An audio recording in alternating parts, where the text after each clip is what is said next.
Baiklah, Assalamualaikum warahmatullahi wabarakatuh. Kami di sini kelompok 4 akan mempresentasikan hasil makalah kami yang berjudul Konsep-konsep Populasi dan Seleksi Alam.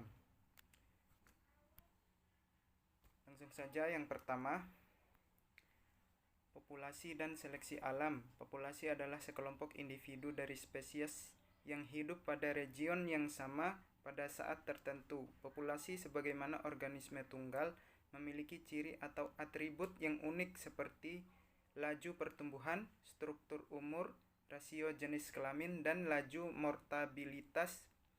Populasi selalu mengalami perubahan dari waktu ke waktu karena faktor kelahiran, kematian, dan migrasi atau dispersal individu di antara populasi yang terpisah.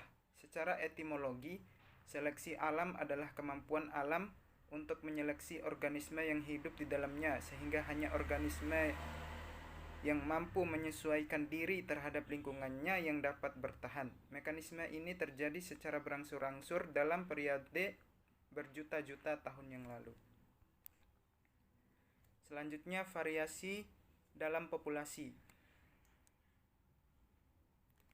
Variasi dalam populasi merupakan gambaran dari adanya perbedaan respon individu-individu terhadap lingkungan. Suatu populasi terdiri dari sejumlah individu dengan suatu kekecualian, maka tidak ada dua individu yang serupa. Pada populasi manusia dapat kita lihat dengan mudah adanya perbedaan-perbedaan individu, misalnya dipunyainya ciri-ciri anatomi, fisiologi, dan tingkah lakunya. Variasi individu terjadi pada bintang bersel 1 sampai dengan manusia. Variasi dapat berasal dari mutasi bahan genetik, migrasi antar populasi atau aliran gen, perubahan susunan gen melalui reproduksi seksual, dan tukar ganti gen antara spesies yang berbeda. Contohnya melalui transfer gen horizontal pada bakteri. Yang kedua, prinsip Hendy-Weinberg. Populasi yang berukuran besar sangat memungkinkan terjadinya kawin acak atau panmixia di antara individu-individu anggotanya. Artinya, tiap individu memiliki peluang yang sama untuk bertemu dengan individu lain, baik dengan genotip yang sama maupun berbeda dengannya. Dengan adanya sistem kawin acak ini, frekuensi alel akan senantiasa konstan dari generasi ke generasi. Di samping kawin acak, ada persyaratan lain yang harus dipenuhi bagi berlakunya hukum keseimbangan Hardy-Weinberg, yaitu tidak terjadi migrasi, mutasi, dan seleksi. Dan perkataan lain, terjadi peristiwa-peristiwa ini serta sistem kawin yang tidak acak akan mengakibatkan perubahan frekuensi alel. Kalau dalam suatu populasi terdapat gen yang terdiri dari dua alel, A besar dan A kecil, maka setiap individu tentunya akan memiliki salah satu atau kedua alel tersebut. Pasangan alel dapat berupa A besar atau homozigot dominan, atau A besar A kecil heterozigot dan A kecil homozigot resesif. Dalam syarat-syarat tertentu, frekuensi alel A besar dan A kecil di populasi tentulah akan tetap. Dengan demikian, presentasi individu A besar A kecil dan atau A kecil akan tetap dari generasi ke generasi. Pada populasi itu telah terjadi pertimbangan alel. Selanjutnya, syarat-syarat berlakunya hukum Hardy-Weinberg. Yang pertama, populasi harus cukup besar sehingga suatu faktor kebetulan saja tidak mungkin mengubah frekuensi genetik secara berarti. Yang kedua, mutasi tidak boleh terjadi atau harus terjadi keseimbangan secara mutasi. Yang ketiga, harus tidak terjadi emigrasi dan imigrasi. Yang keempat, tidak terjadi seleksi alam. Yang kelima, reproduksi harus sama sekali sembarang atau random. Yang ketiga, seleksi alam. Seleksi alam ini dibagi menjadi 3, yaitu yang pertama seleksi stabilisasi.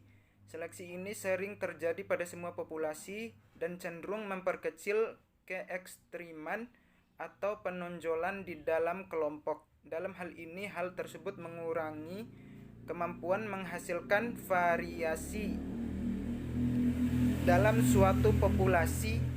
Dengan demikian mengurangi pula kesempatan mengalami perubahan evaluasi. Yang kedua, seleksi terarah. Jika kondisi lingkungan berubah, terjadi tekanan seleksi terhadap suatu jenis yang menyebabkan spesies tersebut beradaptasi pada kondisi baru. Di dalam populasi akan ada range atau rentang individu yang berdasarkan dengan salah satu karakter. Yang ketiga, seleksi destruktif. Meski jenis seleksi ini kurang umum, namun bentuk seleksi ini penting dalam mencapai perubahan evolusi. Seleksi destruktif dapat terjadi jika faktor-faktor lingkungan mengambil sejumlah bentuk yang terpisah. Materi selanjutnya akan disampaikan oleh Mulyaningsih. Perkenalkan, nama saya Mulyaningsih, NIM 190104086. Baik, saya akan melanjutkan materi yang telah disampaikan oleh saudara Muhammad Nur Fahmi Ramadan. B. Populasi ekologi. 1. Faktor-faktor pembatas dalam distribusi. Faktor pembatas atau limiting factor dapat diartikan sebagai keadaan yang mendekati atau melampaui lambang batas toleransi suatu kondisi. Faktor pembatas suatu organisme mencakup kisaran minimum atau maksimum dari faktor-faktor abiotik suatu ekosistem. Misalnya pada suhu, cahaya, pH yang terlalu rendah atau minimum, atau pH terlalu tinggi atau maksimum. Yang kedua, kurva pertumbuhan populasi. Pada bentuk J, pertumbuhan populasi berarti perubahan ukuran populasi pada periode waktu tertentu. Populasi adalah unit biologis yang menunjukkan perubahan dalam ukurannya. Kerapatan bertambah dengan cepat secara eksponensial atau bunga berganda dan kemudian berhenti secara mendadak karena hambatan lingkungan atau pembatasan lain secara kurang lebih mendadak menjadi lebih efektif. Kurva pertumbuhan populasi pada lingkungan yang terbatas disebut kurva bentuk S atau sigmoid. Pada bentuk sigmoid, populasi bertambah perlahan-lahan mula-mula atau fase pembentukan lebih cepat, tetapi hal ini kemudian lambat secara berangsur-angsur karena hambatan lingkungan meningkat sampai tingkat kurang lebih seimbang atau terpelihara. Demikian presentasi yang dapat kami sampaikan, lebih dan kurangnya kami mohon maaf. Wassalamualaikum warahmatullahi wabarakatuh.